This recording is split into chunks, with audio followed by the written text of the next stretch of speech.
Hello everyone, it's me Lokendra. आज पनि मैले फेरि बीबीए 7th सेमिस्टर अन्तर्गत पढ्ने सब्जेक्ट फाइनान्सको न्यू च्याप्टरको न्युमेरिकल प्रब्लम लिएर आएको छु, जुन च्याप्टर हो हाम्रो कमर्सियल एन्ड इन्डस्ट्रियल ल्यान्डिङ।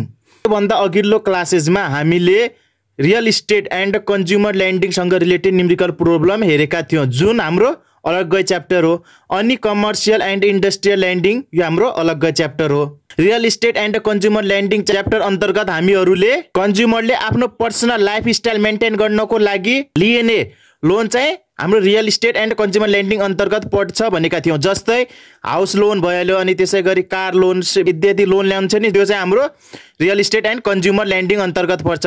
तर यो कमर्सियल एन्ड इन्डस्ट्रियल ल्यान्डिङ अन्तर्गत हाम्रो ट्रेड गर्नको लागि, बिजनेस गर्नको लागि कुनै व्यक्ति या कुनै संस्थाले के गर्छ, लोन लिन्छ भने त्यो चाहिँ हाम्रो के अन्तर्गत आउँछ, कमर्सियल एन्ड इन्डस्ट्रियल ल्यान्डिङ अन्तर्गत आउँछ। आज हामी यसै च्याप्टर अन्तर्गत बेस भएर इक्जाम पोइन्ट अफ भ्यूले मोस्ट इम्पोर्टेन्ट क्वेसनहरूको सोल्युसन गर्ने छौँ। अब ढिला नगरिकन हामी न्युमेरिकल प्रब्लम तर्फ लागौँ। तपाईहरुले देख्न सक्नुहुन्छ, यहाँ मैले एउटा न्युमेरिकल प्रब्लम लिएर आएको छु, जुन हाम्रो प्रब्लम नम्बर 1 मा दिएको छ। यो प्रब्लम हाम्रो फ्याक्टर एमाउन्टसँग रिलेटेड छ। त्यो भन्दा पहिले हामी फ्याक्टर एमाउन्ट भनेको के हो त, त्यसको कन्सेप्ट बुझौँ। A factor is an intermediary agent that provides cash और financing to companies by purchasing their account receivable भनेको छ। तिनीहरूको एकाउन्ट रिसिएबल, कम्पनीजहरूको के एकाउन्ट रिसिएबल लाई के गर्छ, पर्चेज गरेर के गर्छ, तिनीहरूलाई फाइनान्स प्रोभाइड गर्छ। त्यही नै के हो, फ्याक्टर एमाउन्ट हो। अनि अर्को भाषामा बुझ्दाखेरि, in other words factoring is a type of finance हो। यो के हो, एउटा फाइनान्सको प्रकार हो। In which a business would sell its account receivable भनेको छ। जस अन्तर के गर्छ, बिजनेसले के गर्छ, आफ्नो एकाउन्ट रिसिएबल चाहिँ के गर्छ, सेल गर्छ, बेच्छ। कुनलाई, टु द थर्ड पार्टी भनेको छ। एकाउन्ट रिसिएबल बेच्छ, एकाउन्ट रिसिएबलमा के भन्छ, त्यसको इनभोइसहरू के गर्छ, थर्ड पार्टीलाई सेल गर्छ। To meet it's a short term liquidity needs भनेको छ। आफ्नो सर्ट टर्म लिक्विडिटी निड्सहरू फुल मिट गर्नको लागि के गर्छ, आफ्नो एकाउन्ट रिसिएबल के गर्छ, थर्ड पार्टीलाई सेल गर्छ। यो सेल गर्नुको मेन उद्देश्य चाहिँ के हो, सर्ट टर्म लिक्विडिटी निड्सहरू फुलफिल गर्नको लागि हो। जस्तै कम्पनीहरूले के गर्छ, सबै कारोबार त क्यासमा गर्न सम्भव छैन नि त, त्यही भएर के गर्छ, क्रेडिटमा पनि गर्छन्। क्रेडिटमा गऱ्यो भने के हुन्छ, त्यो जुन टाइममा हामीले पाउनु पर्ने हो त्यो टाइममा हामी त्यो पाउनु पर्ने रकम हामी पाइरहेका हुँदैन कम्पनीजहरूले। त्यही भएर कम्पनी के गर्छ, त्यस्तो एमाउन्टलाई फ्याक्टर गर्छ। फ्याक्टर भने कुनै थर्ड पार्टीलाई दिन्छ। हाम्रो यति पैसा छ, हामीले बाहिरबाट उठाउनु पर्ने, त्यो पैसा हजुरहरू उठाइदिनुहोस्। तपाईहरूले त्यो पैसा उठाए बापत हामी तपाईहरूलाई सर्टेन % के गर्नेछौँ, फिस या कमिसन हामी तपाईहरूलाई दिनेछौँ भनेर के हुन्छ, एउटा एग्रिमेन्ट हुन्छ। Under the transaction between both parties, यी दुईटा पार्टिज बीच के हुन्छ, ट्रान्जेक्सन हुन्छ। The factor would pay the amount due भनेको छ on the invoice minus its commission और फिस भनेको छ। जुन पार्टी, जुन थर्ड पार्टीले के गर्छ, त्यसको रिस्पोन्सिबिलिटी लिन्छ नि त, एकाउन्ट रिसिएबलको पैसा म के बाहिर अरू सेक्टरबाट म उठाउँछु भने जुन रिसिएबल, त्यसले के गर्छ, सर्टेन % के कमिसन र अनि फीहरूको के गर्छ, चार्ज लिने गर्दछ। यही नै हो हाम्रो फ्याक्टर एमाउन्ट भनेको। सरस्वती हामीले के बुझौँ, फ्याक्टर एमाउन्ट भनेको के हो, कम्पनीले एकाउन्ट रिसिएबलमा भएको एमाउन्ट कलेक्ट गर्न नसकेर कुनै थर्ड पार्टी थ्रु के गर्छ, कलेक्ट गर्छ भने त्यही नै के हो, हाम्रो फ्याक्टर एमाउन्ट हुन जान्छ। हामीले फ्याक्टर एमाउन्ट के हो त्यो बुझ्यौँ। अब हामी यसको क्वेसनतर्फ लागौँ। हेर्नुहोस् त, क्वेसनमा के भनेको छ, त्यो आफ्नो भाषामा बुझ्ने प्रयास गर्नु होला। Karnali cotton mill wants to factor RS 3,12,500 in account receivable भनेको छ।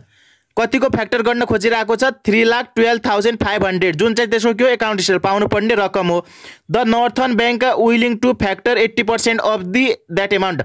तर नर्थर्न ब्याङ्कले के भनेको छ, जुन के हो, थर्ड पार्टी हो, जसले के गर्छ, यो एकाउन्ट रिसिएबलमा भएको पैसा म उठाइदिन्छु भन्छ। अनि त्यसले के भन्छ, तपाईको जुन रकम तपाईले भन्नु भएको छ त्यसको म 80% चाहिँ फ्याक्टर गर्छु भनेको छ। त्यो उठाउने जिम्मा मेरो भयो भन्छ।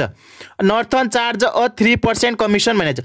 हामीले के भनेको छौँ, जुन थर्ड पार्टीले के त्यो रिस्पोन्सिबिलिटी लिन्छ, त्यसले के गर्छ, सर्टेन % चार्ज फिसहरू लिन्छ भनेको थियो नि। के भनेको छ, त्यसमा 3% कमिसन चार्ज लिन्छ। अनि required 8% factor amount to be held in reserve भनेको छ। अनि यसको कति हो 80% लिन्छ। अनि त्यो लिएको 80% बाटको 8% चाहिँ त्यसले के गर्छ एज अ रिजर्भमा राख्छ, त्यो पैसालाई चाहिँ चलाउँदैन, रिजर्भमा राख्छ भनेको छ। And charge 18% per annual on amount advance भनेको छ। अनि 18% चाहिँ के लिन्छ त्यसले एनुअल चार्ज लिन्छ। अनि Northern can invest its fund at a 7% per annum return भनेको छ। अनि त्यसले के गर्छ नर्थर्नले जुन होल्डमा गरे हुन्छ, होल्डमा राखेको छ नि 8%, त्यो रकमलाई के गर्छ इन्भेस्टमेन्ट गर्छ भने कति 7% पर एन्युअली रिटर्न आउने गरेर भनेको छ। अनि त्यसपछि के भनेको छ how much will Northern earn during the first month of the factoring भनेको छ। फ्याक्टरिङ गरेको पहिलो महिनामा त्यो नर्थर्न ब्याङ्कले कति इन्कम गर्ला त भनेर हामीलाई के सोधेको क्वेसन सोधेको छ। अब यही नै हामी के गरौँ यो गिभन इन्फर्मेसनलाई सो गरेर हामी के गरौँ यसले मागेको रिक्वायर्ड हामी फाइन्ड आउट गरौँ। सबैभन्दा पहिले हामीलाई टोटल रिसिभेबल एमाउन्ट कति हो 3,12,500 हो, जसमध्ये कति पर्सेन्ट मात्र फ्याक्टर भइरहेको छ 80%, भनेको फ्याक्टर एमाउन्ट कति भयो हाम्रो 2,50,000। यो कहाँबाट आयो भने यसकै 80% गर्ने, टोटल रिसिभेबलको 80% गर्दा हाम्रो कति आउँछ फ्याक्टर एमाउन्ट 2,50,000 आउँछ। अब 2,50,000 बाट के हुन्छ यसको लेस कमिसन हुन्छ, कमिसन कति हो 3% हो। 3% यसको रिसिभेबलको हैन फ्याक्टर एमाउन्टको, फ्याक्टर एमाउन्टबाट अन्त त्यो कम कमिसन खाने ब्याङ्कले कति खान्छ कमिसन भनेको त्यो 3%। 2,50,000 को 3% गर्दा कति हुन्छ हाम्रो आरएस 7,500, यो के भयो कमिसन चार्ज भयो। अनि त्यसै गरी के छ लेस रिजर्भ, अनि रिजर्भ पनि कति गर्छ भने त्यो फ्याक्टर एमाउन्टको 8% भनेको छ। फ्याक्टर एमाउन्ट कति हो 250, त्यसको 8% गर्दा कति भयो 20,000 के गर्छ रिजर्भमा राख्छ भनेको छ। अनि टोटल फ्याक्टर एमाउन्ट, अनि बाँकी रहेको फ्याक्टर एमाउन्ट कति भयो 2,50,000 बाट कति घटाउने अब 7,500, अनि त्यसै गरी 20,000 यो घटाउँदा कति रह्यो टोटल फ्याक्टर एमाउन्ट 2,22,500 के रह्यो हाम्रो टोटल फ्याक्टर एमाउन्ट। अब त्यसै गरी के घटाउने अब टोटल फ्याक्टरबाट इन्ट्रेस्ट, इन्ट्रेस्ट कति भनेको थियो एनुअल्ली 18% भनेको थियो। तर अहिले हामीले क्वेसनमा के भनेको छ उसले कति 1 मन्थमा कति प्रॉफिट खान्छ त भनेर सोधेको छ नि त 1 मन्थको। त्यही भएर अब के गर्ने हामीले 18% भने एनुअल्ली हो, त्यसलाई केमा कन्भर्ट गर्ने मन्थलीमा कन्भर्ट गर्ने। टोटल फ्याक्टर एमाउन्ट कति छ 2,22,500 इन्टु 18 भने एनुअल्ली भयो, यसलाई मन्थलीमा कन्भर्ट गर्नको लागि इन्टु 1/12 गर्ने। त्यो गर्दा हाम्रो कति आउँछ इन्ट्रेस्ट 3,337.5 के आयो हाम्रो इन्ट्रेस्ट आयो।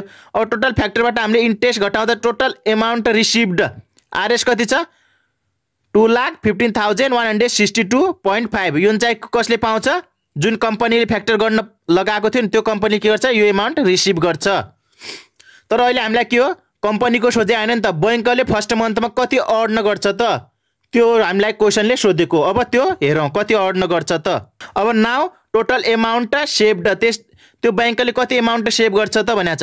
जुन एमाउन्ट छ नि त्यसलाई फ्याक्टर गरे बापत त्यो बैंकले कति एमाउन्ट आफूले सेभ गर्छ भनेको आफ्नो पक्षमा लिन्छ, आफूले कलेक्सन गर्छ त। सबभन्दा पहिले बैंकले के खायो यो के को एमाउन्ट हो कमिसन, कमिसन खायो। कमिसनको कति खायो 3% हो। 3% गर्दा कति आयो हाम्रो कमिसन हेरेको थियौ नि कति छ 7,500 कमिसन थ्रु खायो। अनि त्यसै गरी यो 3,337.5 यो के थ्रु खायो इन्ट्रेस्ट थ्रु खायो। के गर्यो पैसा कलेक्सन गर्यो बैंकले सेभ गर्यो। अनि त्यसै गरी यो 20,000 जुन 20,000 के थियो बैंकले रिजर्भमा राखेको थियो नि, त्यो रिजर्भमा राखेको 20,000 लाई बैंकले के गर्छ भनेको थियो इन्भेस्ट गर्छ, फर्दर इन्भेस्टमेन्ट गर्छ। कति रिटर्नको थ्रु भने थियो 7% पर एनुअल्ली रिटर्न आउने गरेर इन्भेस्टमेन्ट गर्छ भने 20,000 को 7% यो के हो एनुअल्ली हो। तर अहिले हामी केमा हेरिरहेको छौँ मन्थली हेरिरहेको छौँ, त्यही भएर के गर्ने 7% एनुअल्ली हो, यसलाई मन्थली कन्भर्ट गर्नको लागि फेरि यसमा के गर्ने 1/12 गर्ने। अनि यो टोटल क्याल्कुलेसन गर्दा हाम्रो कति आउँछ total amount saved by bank in 1 month कति आयो 10,954.16 रुपियाँ चाहिँ बैंकले के गर्छ सेभ गर्यो। अब देयरफोर के लेख्ने total saving amount of first month is RS कति छ नेपाली 10,954.16 रुपियाँ चाहिँ के गर्छ त्यो बैंकले फर्स्ट मन्थमा फ्याक्टर एमाउन्ट लगाएको बापत सेभ गर्न के हुन्छ सफल हुन्छ। आजको यस क्लासमा हामीले के हेर्यौँ फ्याक्टर एमाउन्ट भनेको के हो अनि फ्याक्टर एमाउन्ट हामीले कसरी क्याल्कुलेसन गर्ने त्यो हामीले के हेर्यौँ आजको क्लासमा हेर्यौँ। That's all for today. I hope this video is informative for you. If it is informative for you, please guys don't forget to like, comment and subscribe these channels. And if it is possible, you can share this video more to your friend also. Thank you guys. Keep learning, keep doing well. Bye bye.